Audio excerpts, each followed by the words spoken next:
Hey, this is Ed Price with the Wiki Ninjas blog, and we're here to interview one of our favorite ninjas, Tony Soper. Tony, why are you our favorite ninja? I have no clue. Alright, could you tell us who you are, what you do at Microsoft? Yeah, my name's Tony Soper. I'm a technical writer in the Windows Server team writing on Hyper-V. And how does that fit in with what you do on TechNet Wiki? Well, the primary job of a technical writer is to meet the audience's expectation for technical content from Microsoft, and the TechNet Wiki is one of the ways that I try to accomplish that. It's really a good tool for quite a lot of the kinds of information needs that IT pros have. And tell me about survival guides, or tell us about survival guides, and where the inspiration came from that, and why you use that word instead of lists of stuff or other terms. Yeah, a couple of years ago for Windows Server content, when we would go to IT Pro events like TechEd or MMS or something like that, we would print out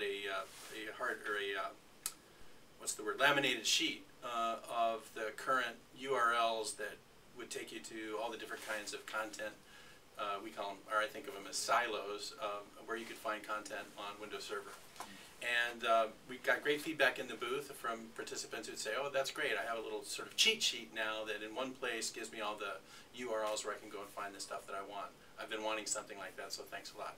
It works sort of like bookmarks, you know, in your favorite internet browser, or favorites, or whatever they're called. It's just a list of links and stuff that at the time we thought was important for you to know. And those were called survival guides at the time, so they're sort of branded that notion for our particular IT pro audience. So when the TechNet Wiki came along, I thought, well, this is a great opportunity because I don't know all of the links that IT pros want on a particular subject, let's say Hyper-V.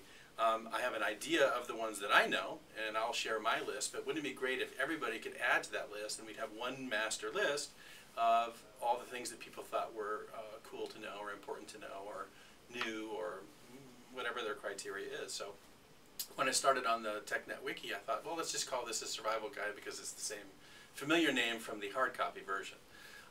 It sort of took off from there, and people were adding things in foreign languages that I never would have found because I don't speak that language, or people were adding related technologies, which is not something that we're incented to do at Microsoft when we're working on a particular project. We're not encouraged to say, oh, tell people to go look at these other projects that are related, right? Instead, we're saying, just focus on our project. So from a customer perspective, that was a big win.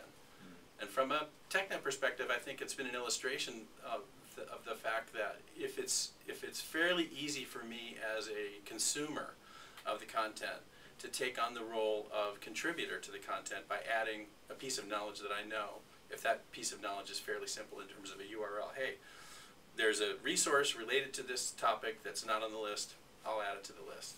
And in terms of illustrating that process, it's been pretty successful. And the most important question, if you could be a ninja, what would your ninja power be? Well, you are a ninja, but what would your ninja power be if you could be a real ninja?